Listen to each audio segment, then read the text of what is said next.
From the Library of Congress in Washington, D.C. My name is Carla Miller, and I work in the Office of Strategic Initiatives at the Library of Congress. And I'm here today to introduce Miss Kendare Blake, author of a novel about Greek gods living in the modern world and getting up to their old tricks of fighting each other at the expense of humankind. Antigoddess is the first of the Goddess War trilogy. The second book, Mortal Gods, is scheduled for release in mid-October, and I've already reserved my copy on Amazon. Antigoddess was so great, and I can't wait for the next one. Weaving all of the major characters of Greek mythology into a modern-day tale and showing them as both more human and yet still godlike was masterful storytelling. And the ending, my head exploded. I'm sure you don't need me to tell you about Miss Blake's great writing. She's already garnered great reviews and a lot of recognition, as well as a dedicated fan base. And now she's here to talk about her book, Antigoddess, with us. So thank you for your time. Be sure to stop by Miss Blake's book signing at 4:30. It's up on the second floor in booth 3. And please join me in a warm welcome for Miss Blake.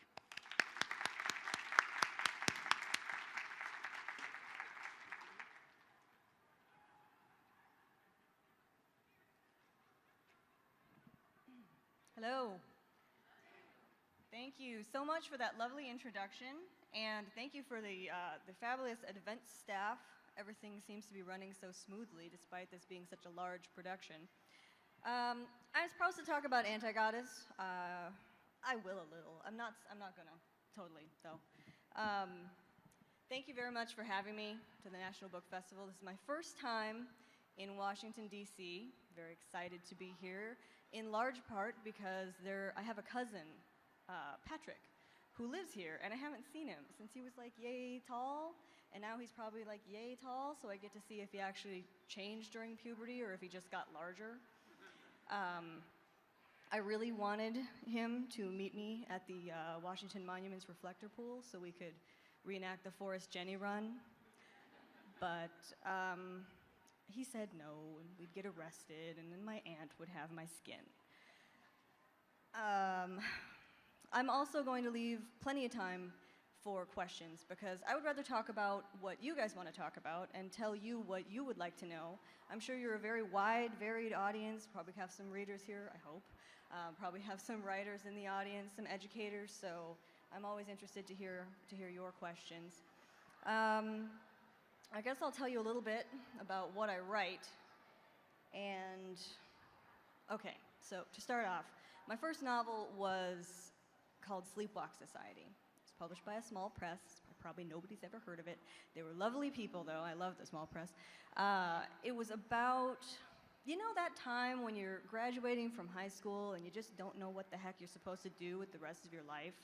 And you've got all these important choices to make that are supposed to last for the rest of your existence, and you're only 18, so that seems stupid. Why should you have to make these decisions right now? And all of these friends that you've made over the course of your high school career, you're getting ready to leave them, and you just know that everything about that's going to change. And then, well, it's about that. So it's about that time in your life. It's also set in the wake of September 11th, which kind of just compounded things, I imagine, for that generation. My second novel was Anna Dressed in Blood, which was a horror novel about a young ghost hunter who travels the country with his spirit-sniffing cat and his kitchen witch mother, dispatching the murderous dead. And the sequel, Girl of Nightmares, is also about him, and it wraps up the story. So that's horror. Now, Antigoddess is Greek mythology based. Kind of think of it as a big quest book. When I was growing up, I loved the Iliad, I loved the Odyssey, I loved Greek mythology and all that fantastic quests, but there didn't seem to be quests that were, you know, mostly done by chicks. So I wanted the chicks and the goddesses to be the center of the show. So that's what I was doing with Antigoddess. So I've got, contemporary, and I've got horror, and I've got Greek mythology, and my publisher would probably like to kill me because that's not the best way to build a career. You should just stay with one. But I can't because I have to write what I love, and I love reading. I don't just love reading horror. I don't just love reading literary or contemporary or just Greek mythology. So I think it's important as a reader to be a very, a broad reader. Reading is important. I'm obviously a big advocate of reading because reading does something to your brains that nothing else does. I mean, I know there's a lot of popularity with movies and film, but a book, when you're reading it, it's your own movie in your head. And unless you've got, I mean, I know we all have probably DVRs now, but when you're reading a book and you get to that line and you get to that scene and it really resonates with you and you stop what you're doing and you just stop reading and then you just stare and do nothing and think about that for about 5 minutes. If you did that when you were watching movies, your friends would get really irritated with you.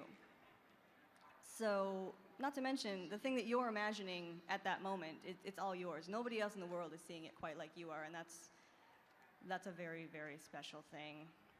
All right. I don't know how much time I ran through, and I really don't care. So, I would like to ask if anybody has any questions. On Twitter, I did threaten that if there were no questions, I'd be forced to sing Don't Stop Believin'. So, don't make me. You'll regret it as much as I will.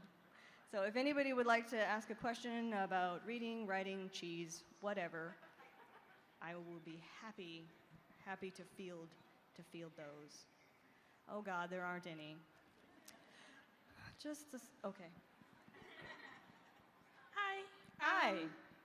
Earlier this year, I read your book, Anna Dressed in Blood. Thank you. And the villain in that story, I don't want to give too much away, but the villain in that story, I'm from the Caribbean, and the villain is, what should I say? What is it, a monster, right? I would say a monster, I guess, in the Caribbean. I just wanted to know, why did you choose that person, and what did you have to do to, I guess, research the villain? So. Yeah. Okay, that's a hard question to pose, I know, because you don't want to give anything away, but let's just give it away anyway, because I can't answer without saying. So one of the villains in Anna Dressed in Blood is called the Obeahman, and he is a practitioner of Obeah, which is sort of like voodoo, but not really voodoo. It's kind of like an offshoot. And I don't know that I actually chose him. I knew something about voodoo, and I definitely wanted to do some research into it. It's a very esoteric craft. There's not a lot out there about it, and there's a lot of conflicting information. It's closely guarded. I don't know why I chose him, but I do love him quite a bit. I mean, he is extremely powerful, and he is extremely sinister. And yeah, I don't know. I can't say that he was a conscious choice. He was just there. Like, he was just the thing that fueled Kaz's entire existence. Other side. Hi, I'm a huge Anna fan, and I was just wondering how you came up. There's like a bunch of things with like ghost hunters and things like that, but I was wondering how you came up with the particular concept of the knife. Okay, so the question was, there's a lot of things witchcrafty in the book, but how did I come up with the idea of the knife? Which, for those of you who haven't read the book, Kaz, the reason he can kill the murderous dead is because he has this knife that kills the dead. And that, I just don't have good answers. An athame is a traditional witch's knife, double-bladed, both sides.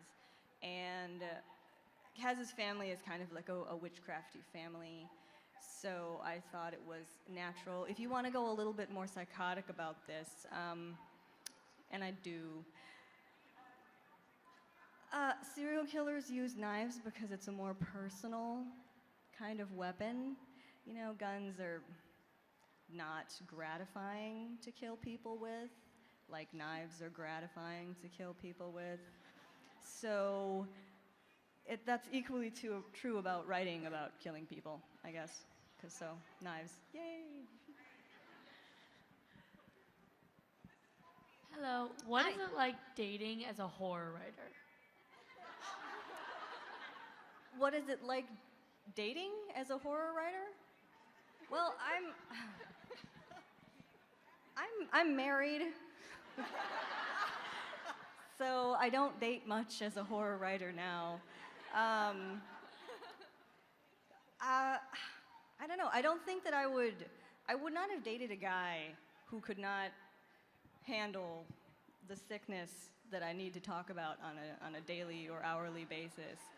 And that might be actually, now that I think of it, that could be dangerous.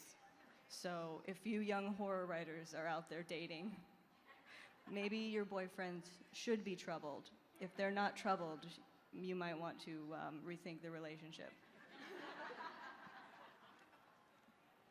The thing about the knife makes me feel better about what I have to research as a writer. But I was wondering is, as a horror author, what would you say classifies a good horror story? Like, what's any advice you have for budding horror authors as to not make your story just sit there and go nowhere and suddenly, oh, it's on an Indian burial ground? I love Indian burial grounds. Pet Cemetery is great. Oh, I loved it. I loved that. As far as writing horror, you know, I grew up, I love reading horror, Stephen King, and I still do. I love Joe Hill, Stephen King's kid. He's fantastic. He's a genius. He's better than his dad. I'll say it. But think about, when you're writing horror, think about what scares you. You know, there's nothing better than writing a scene that scares you when you're safe in your chair. Because if it scares you when you're safe in your chair, it will scare your readers when they're not safe in your chair. I just had this great, somebody told me this via Twitter the other day, that they were reading a certain scene in Antigoddess in Blood, and the lights went out, like they lost power. Oh, I wish I could have been there to hear your scream. So yeah, and think about the horror books that you love, and think about what disturbs you about them. Be also aware that the word horror has so many different connotations. It's different for everybody. Some people are going to be absolutely squicked out by things that you write, and other people are going to be like, I could read that while eating spaghetti, you know, it's not. So it's also, just like anything else in the writing world, it's subjective. Good luck. Thank I you. look forward to reading your blood and guts. Hi. Hi. When did you start writing, and how did you get your first big break? When did I start writing, and how did I get my first big break? Okay, well, I started writing when I was like a kid, and 7th grade, I wrote this novel because I wanted to see if I could write something novel length. And I could, and it was bad. It was terrible. It was about, you know, horses, because that's what girls write about when they're in 7th grade. And I wrote it in a notebook that had a beaver on it. I remember that because I remember how strange it was that I had a beaver notebook. Because it's not like, I mean, beavers are great, but I didn't love them or anything, so why'd I have it? I guess my first big break, I consider my first big break was that time that I got my first short story published, you know, after years and years of rejections, and some nice rejections and some not so nice rejections, that I just kind of figured, like, here's a story, reject it. One finally came through, and, you know, that was it. I was a published writer. It didn't matter what they would pay me. It didn't matter if they would pay me. Somebody thought my work was worthy of being seen by other people than my parents. And that, for me, was kind of the start of everything. Thank you. Thank you. Hi. Hi. Well, like, my question was, like, would you, like, if somebody asked you to make a movie of Anna dressed in black, would you do it? Well, okay, somebody has asked me to make a movie of Anna Dressed in Blood, and that somebody is Stephanie Meyer. She wrote the Twilight books. So Anna Dressed in Blood is in development for film with Stephanie's production company, Ficklefish Films. I can't talk too much about it because Ficklefish likes to handle all of the media blasting, I guess, is what they would call it, or not, I don't know. I'm not, they're really great. I'm not that involved in, you know, the production or the making of the movie. Most writers, unless you have huge amounts of clout, you know, J.K. Rowling or Stephanie Meyer herself, we don't usually get a whole lot of say-so, but they have been, so far, very, very nice about asking me what I think. And I have hopefully been equally nice by shutting the heck up and just letting them do their movie stuff while I just write. Thank you. Thank you. Hey, Could you tell us a little about your writing process? a little bit about my writing process. Funny you should ask, because I'm just still learning your writing process. I think as a writer that there's always more to learn and that you're always going to change. If you're not pushing yourself, if you're not doing different things, then you know, what's the point? Every writer should be able to look at their work 10 years ago, and if they don't wince a little bit, I mean, you're probably not doing it right, because you should have definitely improved or changed your style or fallen out of love with your old style. For instance, I'm just learning that I write in drafts. I didn't know. I thought I just, you know, there it was. Hey, it's done. Go, be edited. Anna Dressed in Blood and Girl of Nightmares were both like that. They just came out, and that was them. But now, the books that I'm writing now, what comes out the first time is super crappy. So as I have to go through it, I didn't really think of it as doing another draft, but that's exactly what I'm doing. So it changes from book to book. Okay. Hi. Okay, so I'm kind of afraid to ask this question, but Oh no. what bits of you are left in Anna Dressed in Blood? Like, what kind of personality traits? Oh, bits. I think Kaz and I have the same sense of humor. It's kind of, the sense of humor thing is kind of, a sense of humor is so personal. I don't know if I could fake having a different kind of sense of humor than a character had, unless, yeah, that's all I can say about that is, he's a little sarcastic. I tend to be a little sarcastic. He's a little bit down on life. Life blows. I tend to be that also. As far as Anna, I don't think there's much of me in her. I don't think of my characters as based on any real person, but Kaz's voice and Kaz's sense of humor, certainly they have to come from me. And I do pick and choose things from my daily life, and they wind up in the books. My brother's dead dog is in Antigoddess. He was so touched. My best friend's crazy dad, he makes this horrible Christmas breakfast meal every year that he subjects us to, and he cooks ring bologna, and he calls it sausage, and then he like throws it into this mesh of eggs in a loaf pan, and he's like, it's sausage egg loaf. And so I had Morfran, who is Thomas's grandfather. He does the same thing. So there are just little bits and pieces just to round out the characters, and I think that works pretty well to make the characters feel, at least for you as you're working on it, just a little bit more three-dimensional, a little bit more real. Plus, it makes it, my friends won't read my books until I tell them that pieces of them are in there.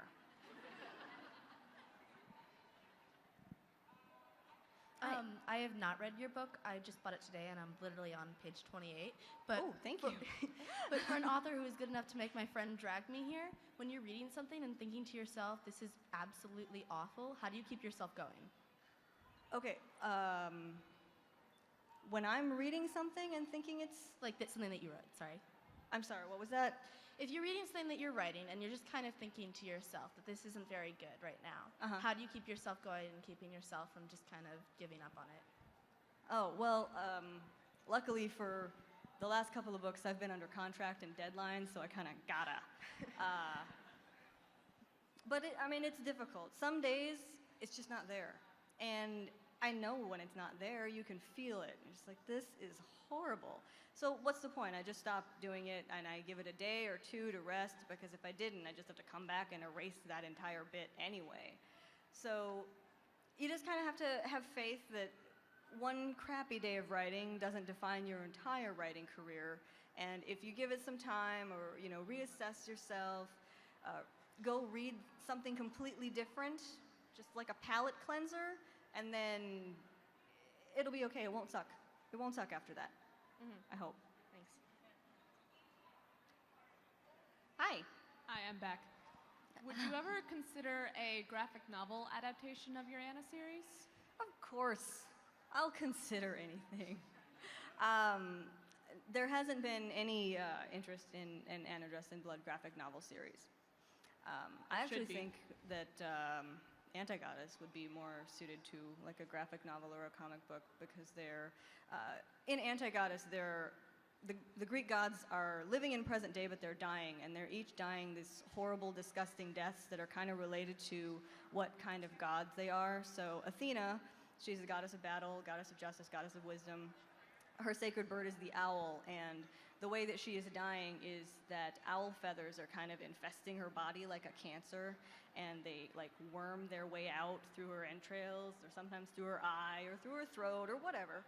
And so essentially she just has to like rip them out, and they like make these horrible, horrible, jagged like wounds. So she's just gross. And the other gods are doing similar things. Hermes, god of thieves, he's super fast.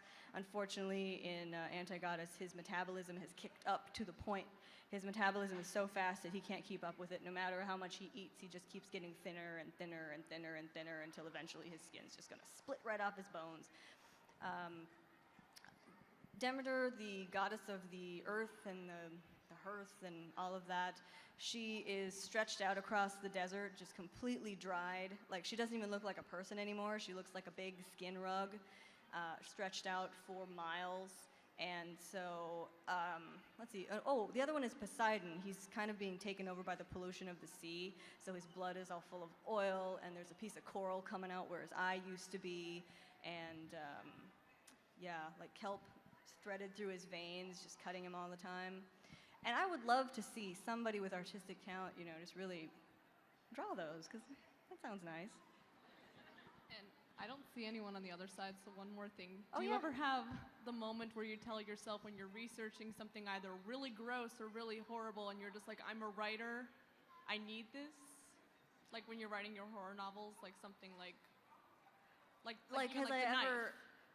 Okay, so researching for novels is kind of fun because we've got to all be on FBI watch lists. Just for our Google search histories, that happens. I don't get disturbed very easily. My best friend is, she did her master's degree in forensic psychology. She's a serial killer expert. She wrote her dissertation on, I think it was Dahmer and Bundy. Good reference. Yeah, so she comes in handy quite frequently, although she's super creepy too. Like we lived in London. I did my master's degree with her over in London, and she took me on this lovely walk one day, and I'm like, oh, this is pretty, look at the trees. And she's like, oh yeah, look at that house, that's where we're going. That guy killed 38 people and shoved them down his piping. I'm like, thanks for bringing me out here. You do every once in a while, yeah, so maybe I'm just sick. No, nothing, I've never thought. When I come across something that's really fantastically disgusting or fantastically disturbing, all I can think of is I just wonder if that's going to inspire a story at some point. Thank you. All right. Hello. Hi. You mentioned that you read the Iliad and the Odyssey a lot as a kid. Who were your favorite characters, like heroes or gods and goddesses, nymphs, whatever? Favorite characters in the Iliad and the Odyssey. Hector was my favorite because he's hot. And not just because Eric Bana played him in that movie, Troy. I liked him before that. When he was just words on a page, he was still hot. I really hated Achilles. He's so crazy. And I also really hated Paris because, what a crapper. Starting all this trouble for some lady. And I love that scene. There's a scene in the Iliad where Paris he doesn't run from battle, but a goddess pulls him out of battle to keep him from getting hurt because he's not too great of a fighter. And Helen of Troy, who he has stolen away from her husband, and she says, "Why did I leave my husband for you? What is the matter with you?" And he's just kind of like, "Quiet, wench. Let's go to our marriage bed and all our problems will be solved." I hate him. Something that I just read was the Odyssey was cited as one of the earliest times that females were shunned and told basically that their words didn't matter. And that's disturbing. It's Telemachus, Odysseus' son. He's home with Penelope, Odysseus' wife, and they're talking about people trying to take over their kingdom in Odysseus' absence. And she tries to say, you know, they're trying to take over, and he's like, "Mother, please, just go back up to your room and weave some things and leave the words to the men." It's like, you're getting the hand, kid. But I still love them. I mean, they're old and they're epic and they're kind of sexist, but come on. Still good times. Thank you. Okay, I think we have time for one more. Have you ever Oh, read okay, whenever I have time for two. Okay. Hey. Have you ever read the Percy Jackson series? The Percy Jackson series? No. My husband did, and he loves them all. I haven't because I'm still working on the Goddess War series, and I've been avoiding everything Greek mythology related, just on the off chance that it would color what I'm writing. Even if it's on an unconscious level, sometimes I'm kind of like a chameleon that way, and things that I'm reading will inform me creativity. I think that's inevitable. And I did not in any way, shape, or form want to rip off Percy Jackson. Did I? I don't know. I hope not. Even though it's the last question, could you start singing? Even though you got all these questions, can you do the singing anyway? I'm sorry, what? You want do me the to singing. sing? Sing! Are you crazy? You want me to sing? Yes. We want to hear it. I know I'm not the only one. Just a small town girl living in a lonely world. She took the midnight train going anywhere. Thank you.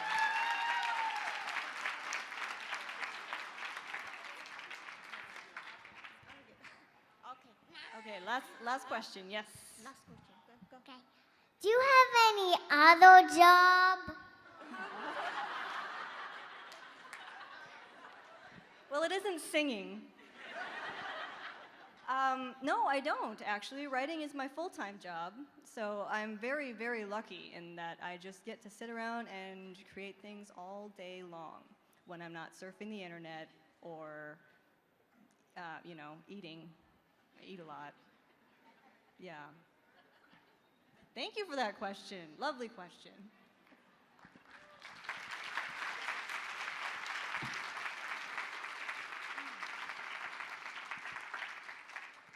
Okay, I think that is all the questions that we have. So thank you so much for coming out and listening to me blather on and not having your eardrums burst just then.